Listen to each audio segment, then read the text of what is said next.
Welcome to Fake Love and Flying Monkeys, the podcast where fake love is exposed. I'm Nova Gibson and I am your host. I'm the principal counsellor at Brighter Outlook Narcissistic Abuse Counselling.com.au. This space is dedicated to helping you reclaim your worth and understand the impact of toxic relationships with suspected narcissists. You deserve clarity, healing, and freedom from the pain of fake love and flying monkeys. So please leave a review and grab a copy of my book, Fake Love, Understanding and Healing from Narcissistic Abuse. Let's uncover the truth and take back your power. Hi everyone, and welcome to another episode of Fake Love and Flying Monkeys. We all get older. Aging is inevitable, but some of us take it better than others. If you're a non-narcissist, then you'll probably take it in your stride, or you'll have a few little hiccups on the way when you hit that 40, 50-year-old mark, when you start to see those first grey hairs and you think, oh no. But then if you're like me, you go and buy hair color and you get rid of them real quick. Things start to sag. They don't sit up where they used to, and you become a bit slower on your feet. But aging can also be a time when you have more contentment. Aging in terms of being at that stage when maybe your children have left home and you don't have those worries that you once had. You're not as financially driven by a job as you once were. And you start thinking about what's really important in life. You start looking at how you've lived your life and what you've got to look forward to in the rest of your life. You start to see a few wrinkles appear on what was once smooth and flawless skin. And at first they're a bit scary, but you know what? They're a sign that you've lived, and you may want to show them off to the world. They don't worry you at all. Or to make yourself feel better, you might go and have a bit of a nip and tuck, a bit of Botox here and there. And both of those things are okay. But in general, most people, as they age, they become softer. They engage in introspective behavior. They look back on how they've lived their life and how they want to live the rest of their life. They prioritize the people who mean the most to them, the places they would like to go, the sentimental things in life that really are of importance, rather than those objects that they once thought really mattered to them. But now, as they're entering that second part of their life, they're realizing that they're not as important as they once thought they were. Now, of course, I'm talking in general terms here, because your individual experience, any trauma that you have experienced, is going to impact on how you feel about yourself and the world around you in your later years. But in this episode, I'm going to be speaking about the aging narcissist and how they differ to the traumatized, the most traumatized victim that has been the recipient of the aging narcissist manipulation and abuse. Here are 10 behaviors and traits that a typical narcissist will engage in as they get older. Number 1, they become angrier. Their dreams did not come to fruition. No one is worshipping them anymore. They're not surrounded by people whom they can manipulate at the drop of a hat, and they're angry that people are not worshipping them and that there are so many more people around them that just do not recognize how special they are. Number 2, they get depressed. When you are out of your life-giving source, or it's running really low and you don't know where you're going to get your next pick-me-up from, in other words, narcissistic supply, you get depressed if you're a narcissist. The sources start to dry up and they don't have the stamina or the energy to go out and manipulate and siphon those sources as they once did, and they start to feel down. Number 3, they get anxious. Along with depression comes anxiety much of the time, and they're anxious about where that next fix is coming from. Anxiety causes them to engage in behaviors that maybe aren't as well thought out as they once were, and they will lose their potential supplies because people see through them. They're not as strategic as they once were because they have to satiate that anxiety and that debilitating depression. And narcissistic supply is just not in abundance anymore, and the anxiety starts to build.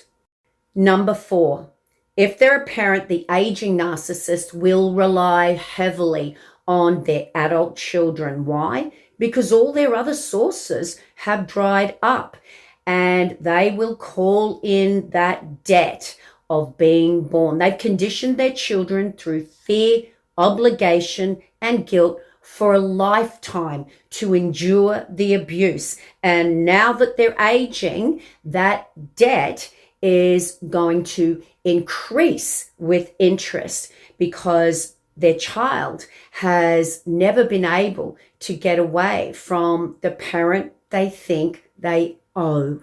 The adult child of a narcissist experiences extreme guilt if they try and put a boundary between themselves and their aging parent. And they know that the aging parent has no one else. It doesn't matter that they've got no one else because they've abused everyone. It just pulls at their empathy strings because that's who they are. And they feel it's their duty to be that punching bag. And of course, they've got society backing the narcissistic parent up with sayings like, you can't abandon your aging parent. Look at all they've done for you. And you've only got one parent. How would you feel if they died and you weren't around there for them? Number 5, they start to panic about their looks, and they will engage in some pretty drastic measures to change their looks and to appear someone that's 20, 30 years older, even though it looks ridiculous and you can see that they're 30 years older than the person they're portraying. Now, this is very different from you and I, who may go and have that, little nip and tuck to make ourselves feel a bit rejuvenated and just a little bit fresher. This is very different when the narcissist is completely changing the way they appear to the point of looking like a caricature of themselves. That is truly about vanity and the fact that their looks are everything to them. Number 6 kind of aligns with number 5 in that many aging narcissists live in denial about their aging process. They still think that at the age of 60 or 70, they can secure that 20-something-year-old and have that young person who is going to make them look and act younger. hanging off their arm.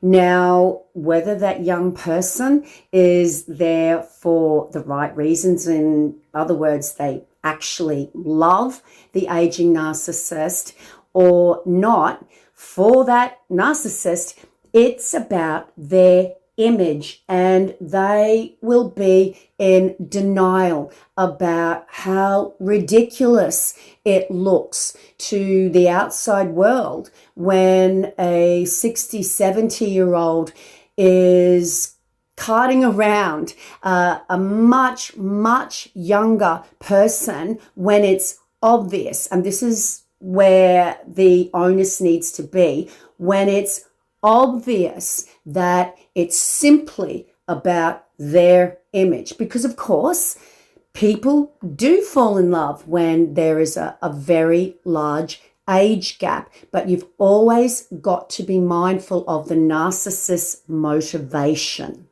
Number 7, if you, as a child of a narcissist, have children of your own, they will interfere with your family, with the relationship you have with your spouse or with your own children. They can't have you being happy in a family with children that love you, and they will meddle. They will try and put wedges between you and your partner. They want you to experience the same chaos and drama that you had when you were a child, and they will do everything in their power to destroy the family you have so that you are miserable, just like they feel as they're getting older. Number 8, they change their attention-seeking strategies. Aging narcissists will do things like change their will, or they'll talk about their will a lot. They will make their children or their loved ones give them more attention out of fear that they will be left out of a will, which they're entitled to, especially after a lifetime of abuse. They love to manipulate people through wills by putting them on and taking them off and putting them on and taking them off again, depending how you either please or displease them. Number 9, the aging narcissist becomes a chronic whinger and complainer. They've got the you-know-what's with the world. Everything is wrong. They're getting grey hair. They've got aches and pains, and their pain is different to everyone else's, so they should just get a little bit more attention than what other people get. All they do is complain, and nothing you ever do for them to help them with their aches and pains or whatever they're whinging about will ever be good enough, and they will just continue to complain. In other words, they continue to shift the goalposts so that you never feel like you can please them. And number 10, they get scared of being alone. They fear being alone with their true self and having no one there to use as a punching bag, no one there to look after them. Does this fear cause them to think about maybe treating others a little better, treating others as they wish to be treated? Of course not. That fear just drives them to be even more manipulative and to take advantage of people who feel sorry for them. In essence, the aging narcissist gets worse. As they get older, they simply become a more bitter, twisted, angry, older version of their younger, twisted, bitter self. They are no longer surrounded by their flying monkeys. So who are they alone with? They're alone with themselves. And turning inwards and facing that shame-ridden, weak, true self is a fate worse than death for a narcissist. Now, I just need to reiterate, guys, that when I was speaking about getting that odd nip or tuck or a little bit of Botox here and there to make yourself feel better, to feel fresher, and to make you happier because you can wear that dress you've always wanted to wear or you've been trying to get back into for the last couple of years, that's very, very different from the behavior of the ego-driven narcissist. Think of it like this. When a narcissist is looking at those wrinkles and that sagging belly or whatever it's sagging for them, when they go to engage in any type of these procedures, it's essentially the same as them sharpening up a tool, a weapon.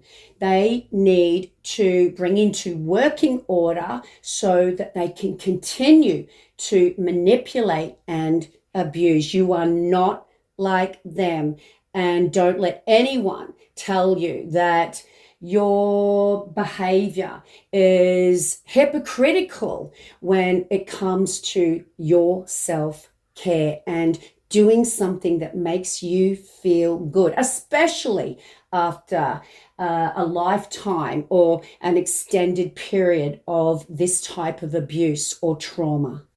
Getting older to a narcissist is the ultimate slap in the face. They are now facing their own mortality, and they are not as special as they thought they were. They're getting old like everybody else, and they don't like it. Aging is the ultimate karma for the narcissist as their sources dry up and they end up surrounded by all the people who love them in the end, which is normally very, very few, or really the people who simply feel obligated to be there at their demise. To end, guys, I really want you to know that you don't have to feel sorry for the narcissist. If you see them reaping what they sow and they appear to be all alone in their old age, mind you, they're rarely alone. They've always got someone that they are manipulating, even if it's a nurse that comes in once a day or an elderly neighbor, and there will be no gratitude if you subject yourself again to their abuse because they're using your empathy against you. Aging is the ultimate karma for the narcissist when they realize that, like everyone else, they are just a mere mortal and they cannot outrun that clock, and they're not as invincible as they once thought. And that brings us to the end of another Fake Love and Flying Monkeys episode. Thank you for sticking through to the end with me. If you've ever wondered about whether the narcissist will get their karma, their biggest karma, their biggest slice of karma comes when they get older. Now, if you would like to have a one-on-one counselling session with me, all my sessions are online via Zoom. So just see my website link in the description. Please subscribe to my other channels. And if you'd like to leave a review, I would be so grateful. And of course, share. And don't forget to get your copy of my best-selling book, Fake Love, Understanding and Healing from Narcissistic Abuse. The link to that is also in the description. On that note, until tomorrow's episode, remember, you are worthy of love and you are worthy of so much more than a lifetime of fake love and flying monkeys.